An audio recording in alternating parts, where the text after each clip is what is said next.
পৃথিবীর সবথেকে বড় গণতান্ত্রিক দেশ হলো ভারত। কিন্তু এই গণতন্ত্রের প্রথম সূচনা হয়েছিল এনসিয়েন্ট গ্রিসে। জ্ঞানচন্দ্র চ্যানেলের আজকের ভিডিওতে আমরা কথা বলবো গণতন্ত্র নিয়ে, যে গণতন্ত্র, যে ডেমোক্রেসি মানুষের হাতে তুলে দিয়েছে সম্পূর্ণ দেশের শাসন ক্ষমতা। যে গণতন্ত্র এর প্রাথমিক ধারণাই হলো মানুষের দ্বারা শাসন। আজকের ভিডিওতে আমরা কথা বলবো গণতন্ত্রের প্রাথমিক ধারণা নিয়ে, গণতন্ত্রের জন্ম নিয়ে আমরা কথা বলা শুরু করব এবং তারপর একে একে meaning of democracy, concept of democracy, theories of democracy এগুলোর মাধ্যমে আমাদের আলোচনা পর্বগুলোকে এগিয়ে নিয়ে যাব। ধৈর্য ধরে সম্পূর্ণ ভিডিওটা দেখো এবং তারপর কমেন্ট করে জানাও ঠিক কতটা ভালো বা কতটা খারাপ লাগলো আজকের আলোচনা পর্বটা। যতটা সম্ভব আলোচনা পর্বটা ছোট রাখার চেষ্টা করছি। এ ধরনের আরও ভিডিও দেখার জন্য জ্ঞানচন্দ্র চ্যানেলটাকে সাবস্ক্রাইব করে বেল নোটিফিকেশনটাকে অন করে নাও এবং ভিডিওটা শেয়ার করে নাও সবার সঙ্গে।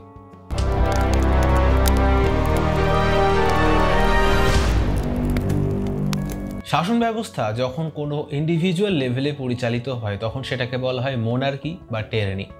যখন একদল গ্রুপ অফ ইন্ডিভিজুয়ালসের হাতে শাসন ব্যবস্থা থাকে তখন সেটাকে বলা হয় অলিগার্কি বা অ্যারিস্টোক্রেসি। কিন্তু ডেমোক্রেসি বা গণতন্ত্রের ধারণা সম্পূর্ণভাবে আলাদা। ডেমোক্রেসির প্রাথমিক ধারণাই হলো মানুষের দ্বারা শাসন, মানুষের জন্য শাসন। ডেমোক্রেসি বা গণতন্ত্রের সূচনা হয়েছিল এনসিয়েন্ট গ্রিসে, এথেন্সে। যারা হিস্ট্রি স্টুডেন্ট তারা জানো, এই দুটোর নাম তারা কখনো না কখনো নিশ্চয়ই শুনেছ। এবং ডেমোক্রেসির ধারণার যে রুট, ডেমোক্রেসির যে জন্ম, যে শিকড়, সেটা গেঁথে রয়েছে এই এথেন্সের মধ্যে। বর্তমান সময়ে আমরা ভারতে বা বিশ্বের অন্যান্য দেশে যে গণতন্ত্র দেখতে পাই, সেই গণতন্ত্রের জন্ম হয়েছিল এই এথেন্স এবং সেটাও 462 বিসি থেকে 322 বিসি এই সময়টার মধ্যে। তবে সেই সময়কার এথেনিয়ান ডেমোক্রেসি এবং বর্তমান সময়ে যে ডেমোক্রেসি সারা বিশ্বে রয়েছে তার মধ্যে বিস্তর ফারাক। যেমন সেই সময়কার এথেনিয়ান ডেমোক্রেসিতে আমরা ডিরেক্ট ডেমোক্রেসির একটা উল্লেখ পাই। সেখানে মানুষজন ডিরেক্টলি পলিটিক্সে ইনভলভড থাকতো এবং ডিরেক্টলি তারা পার্টিসিপেট করতো সমস্ত ব্যাপারে। কিন্তু বর্তমান সময়ে সারা বিশ্বে যে ডেমোক্রেসি চলছে সেটা হলো রিপ্রেজেন্টেটিভ ডেমোক্রেসি। অর্থাৎ মানুষজন ভোটিংয়ের মাধ্যমে, আমরা যদি ভারতের কথাই ধরে নিই তাহলে মানুষজন ভোটিংয়ের মাধ্যমে তার ইলেক্টেড ক্যান্ডিডেটকে পার্লামেন্ট অবধি পৌঁছে দিচ্ছে অথবা অ্যাসেম্বলি অবধি পৌঁছে দিচ্ছে এবং তারপর কি হচ্ছে তার খোঁজ খবর কেউই রাখে না। কিন্তু আইডিওলজি সেম, জনগণের দ্বারা শাসন। গ্রিক ডার্ক এজের পর গ্রিসে ছোট ছোট জনপদ তৈরি হয়, নতুন নতুন নগর, নতুন সিটি, নতুন টাউন তৈরি হয় এবং এগুলোকে ঘিরে তৈরি হতে থাকে রাজ্য বা ছোট ছোট কিংডম, যেগুলোর প্রাথমিক উদ্দেশ্যই ছিল, যেগুলো গড়ে ওঠার প্রাথমিক উদ্দেশ্য ছিল শাসন করা, শাসন ব্যবস্থাকে পরিচালনা করা। এবং এই শাসন ব্যবস্থা পরিচালনা করত প্রধানত এলিট বা নোবেল মানুষেরা, তাদের হাতেই সমস্ত শাসন ব্যবস্থাটা ছিল। অর্থাৎ সিম্পল ভাষায় বলতে গেলে যার অর্থ রয়েছে সেই শাসন করবে। এরপর সময় বদলায়। সোলন একজন পাওয়ারফুল মানুষ, তিনি কিছু রিফর্মস নিয়ে আসেন, তিনি কিছু প্রস্তাব সবার সামনে রাখেন। তিনি প্রথম ভোটিংয়ের কথা বলেন। অর্থাৎ তিনি বলেছিলেন যে এথেন্সের মানুষ দেশের সমস্ত ব্যাপারে তাদের মতামত জানানোর ক্ষমতা পাবে, তাদের মতামত জানানোর অধিকার পাবে। তবে সোলনের এ সমস্ত কাজকর্ম কিন্তু এথেন্সে ডেমোক্রেসিকে এস্টাবলিশ করতে পারেনি। তবে হ্যাঁ, একটা রূপরেখা তৈরি করে গেছিল, একটা দিগদর্শন দিয়ে গেছিল। পরবর্তীকালে আসেন পিসিস্ট্র্যাটাস। তিনি সোলনের তৈরি করা এই শাসন ব্যবস্থাকে পুরোপুরি উপড়ে ফেলেন, একদম শিকড় থেকে উপড়ে ফেলেন এবং নতুনভাবে সমস্তটাকে ঢেলে সাজানোর ব্যবস্থা করেন।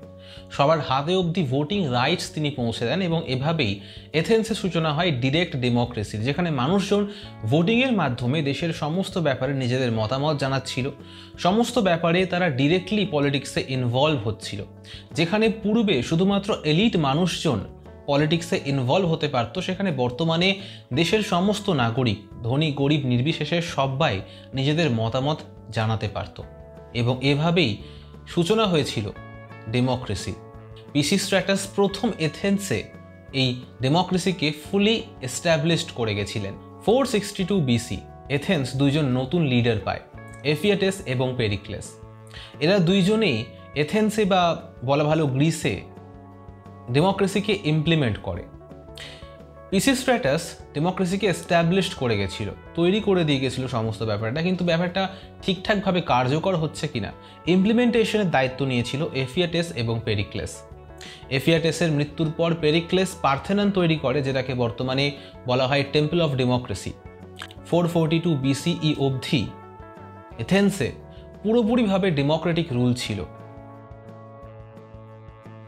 এথেন্স কনস্টিটিউশন অনুযায়ী আমরা শাসন ব্যবস্থায় 4টি ডিভিশন দেখতে পাই। প্রথমটা হলো বাউল, এটা অনেকটা পার্লামেন্টের মতো। 30 বছর বয়সী যে কোনো এথেনিয়ান সিটিজেন এখানে অংশ নিতে পারত এবং এখানে আলোচনা করা হতো কোন লকে কনসিডার করা হবে, কোন লকে কনসিডার করা হবে না। যে কোনো এথেনিয়ান পুরুষ যিনি যোগ্য, যিনি 30 বছরের বেশি বয়স বা যিনি 30 বছর বয়সী, তিনি যে কোনো লকে এখানে প্রপোজ করতে পারতেন, যে কোনো প্রস্তাব তিনি রাখতে পারতেন। দ্বিতীয় হলো এক্লিসিয়া, এর হাতে ছিল ভোটাভুটি করার ক্ষমতা। বোল থেকে কোনো ল কনসিডার হয়ে আসতো এক্লেসিয়াতে এবং সেখানে ভোটাভুটি করা ঠিক হতো যে কোন লটাকে পাস করা হবে এবং কোন লকে পাস করা হবে না। 18 বছর বয়সী যে কোনো এথেনিয়ান পুরুষ এই ভোটাভুটিতে অংশ নিতে পারত, এক্লেসিয়ার মেম্বার হতে পারত। তৃতীয় ছিল ট্রাইব্যুনাল বা বিচার ব্যবস্থা। সিভিল এবং ক্রিমিনাল কেসেসের জাজমেন্ট পাস করা হতো, এখানে বিচার করা হতো এবং যে কোনো এথেনিয়ান পুরুষ এই ট্রাইব্যুনালের জিউরি মেম্বার্স হতে পারতেন। চতুর্থ হলো মিলিটারি ম্যাজিস্ট্রেট বা একজন আর্মি কমান্ডার। তারাও বর্তমান সময়ে সাধারণ নেতা মন্ত্রীদের মতোই সাধারণ মানুষের ভোটে নির্বাচিত হতে পারতেন, ক্যান্ডিডেট হতে পারতেন এবং রাজনীতিতে অংশ নিতে পারতেন। তবে পলিটিক্যাল দিক থেকে এথেনিয়ান ডেমোক্রেসি ছিল একেবারে আলাদা। এথেন্সে পলিটিক্যাল রাইটস ছিল শুধুমাত্র সিটিজেনদের কাছে এবং সিটিজেনশিপের সংজ্ঞাও ছিল আলাদা। মহিলা, বিদেশি মানুষ এবং দাস বা স্লেভস তাদের কোনো রকম নাগরিকত্ব সেখানে ছিল না।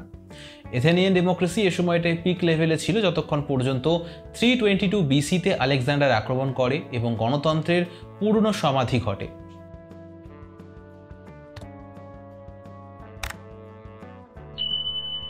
আজকের প্রথম পর্বের আলোচনা এ পর্যন্তই। দেখা হচ্ছে দ্বিতীয় পর্বের ভিডিওতে। আশা করি ডেমোক্রেসির ইতিহাসটা জানতে পেরেছো। যদি আজকের ভিডিওটা ভালো লেগে থাকে তাহলে এই ভিডিওটাও ভালো লাগবে, যেখানে আমি কথা বলেছি এসপি মুখার্জিকে নিয়ে, যিনি জম্মু কাশ্মীরের আলাদা সংবিধান হওয়ার তীব্র বিরোধিতা করেছিলেন, আর্টিকেল 370-র তীব্র বিরোধিতা করেন এবং তৎকালীন কেন্দ্রীয় সরকারের মুখের ওপর কথা বলার সাহস পান এবং বর্তমান সময়ে যিনি দেশের শাসক দল বিজেপির ফাউন্ডার। দেখে জানাও কমেন্ট বক্সে কেমন লাগলো ভিডিওটা। যদি এ ধরনের আরও ভিডিও, আরও কন্টেন্ট দেখতে চাও তাহলে চ্যানেলটাকে অতি অবশ্যই সাবস্ক্রাইব করে পাশের বেল নোটিফিকেশনটাকে অন করে নাও। ধন্যবাদ।